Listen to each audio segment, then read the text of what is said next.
Devocional Acolhida. Paralisia analítica. Da mesma forma, o Espírito nos ajuda em nossa fraqueza, pois não sabemos como orar, mas o próprio Espírito intercede por nós com gemidos inexprimíveis. E aquele que sonda os corações conhece a intenção do Espírito, porque o Espírito intercede pelos santos de acordo com a vontade de Deus. Sabemos que Deus age em todas as coisas para o bem daqueles que o amam, dos que foram chamados de acordo com o seu propósito. Romanos 8, 26 ao 28. Talvez você já tenha se sentido assim. Uma decisão para ser tomada, você pondera e ora. Você pesquisa e pede a opinião de outras pessoas. Você analisa os comos e os e se. Você quer desesperadamente saber qual a decisão certa a tomar. O movimento perfeito, a vontade de Deus. Não ser capaz de tomar uma decisão é um sintoma febril, mas não a verdadeira doença. O medo do fracasso é a verdadeira causa da paralisia analítica.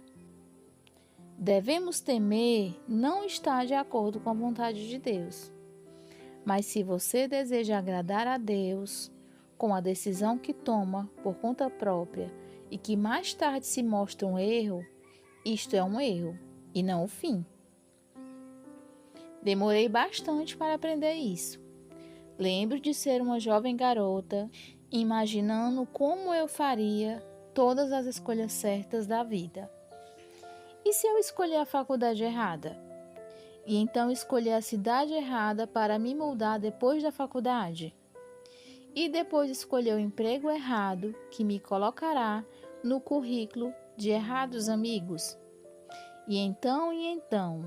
E mais 1000 erros que resultaram da escolha errada da faculdade. Eu analisava cada opção até não querer tomar nenhuma decisão por medo de errar.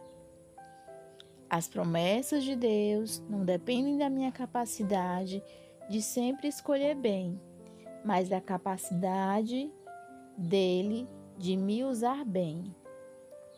Tenho uma amiga que teve essa mesma paralisia analítica, até que um sábio mentor disse algo que lhe deu liberdade. Ele disse que muitas pessoas se preocupam em conhecer a vontade de Deus e qual é a escolha certa, mas às vezes Deus nos dá 2 ou mais escolhas que agradaria a Ele e estaria de acordo com a sua vontade. Podemos escolher. Minha amiga disse que entender isso lhe deu mais confiança para tomar a decisão. Na verdade, fortaleceu seu relacionamento com Deus à medida que ela exercia a fé, confiando que Deus lhe dará o discernimento que ela precisa para escolher com sabedoria. O medo de tomar uma decisão errada não deve tirar a fé da nossa fé. A única maneira de fortalecer nossa fé é exercê-la. Precisamos aplicar pensamentos e oração a nossas decisões e então confiar em Deus para o resultado. Precisamos focar em crescer na fé, não recuar por medo do fracasso. Se estou confiando em mim mesma, vou olhar para todas as maneiras possíveis de falhar. Se estou confiando em Deus, vou olhar para todas as maneiras possíveis de Ele usar isso.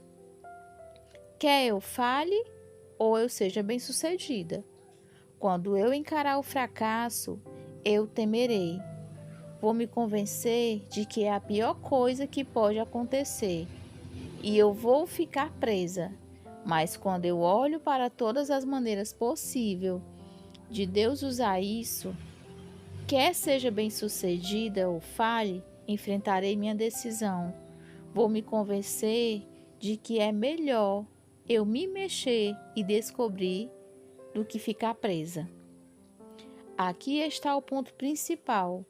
Boas decisões muitas vezes terão elementos não tão bons, e as decisões não tão boas têm elementos bons. De qualquer forma, eu provavelmente não seguirei em frente, se espero ser capaz de conhecer a escolha perfeita e seguir em frente com absoluta certeza. Esta é a verdade. As minhas imperfeições nunca anularão as promessas de Deus. As promessas de Deus não dependem da minha capacidade de sempre escolher bem, mas sim da capacidade dele de me usar bem. Deus usará as partes boas e não tão boas das decisões que tomamos. Um versículo muito popular nos lembra disso, Romanos 8:28. E sabemos que todas as coisas contribuem juntamente para o bem daqueles que amam a Deus, daqueles que são chamados por seu decreto. Não perca esta parte crucial. Para o bem daqueles que o amam. Devemos ter no centro de nossos corações o amor e a rendição a Deus, se quisermos ser guiados por Ele. Também não perca o contexto de onde esse versículo foi extraído. O versículo 28 começa com a palavra "e o que me diz", que está ligado ao versículo anterior. Os versículos 26 e 27 nos lembra que quando nos sentimos inseguros ou fracas, o Espírito Santo levantará a oração por nós, de acordo com a vontade de Deus. Vamos ler o parágrafo inteiro à medida que ele avança. E da mesma maneira, o Espírito ajuda a nossas fraquezas, porque não sabemos o que havemos de pedir como convém, mas o mesmo Espírito intercede por nós com gemidos inexprimíveis. E aquele que examina os corações sabe qual é a intenção do Espírito. E é ele que, segundo Deus, intercede pelos santos. Versículo 26 e 27. Se o seu coração e a sua mente estiverem alinhadas na direção de Deus, você não precisa sofrer a ponto de ficar paralisada com as decisões diante de você. Vamos seguir para onde olhamos, então olhe poderosamente para Deus e para o seu plano. E se você não conhece o plano dele, olhe intensamente para viver a palavra em sua vida, e o plano dele se revelará dia após dia, decisão por decisão. Oração. Deus, obrigado por ser soberano sobre a minha vida. Obrigado pela tua palavra para me guiar. Peço ao Espírito que interceda por mim e entregue minhas decisões a ti. Obrigada, Pai. Em nome de Jesus, amém.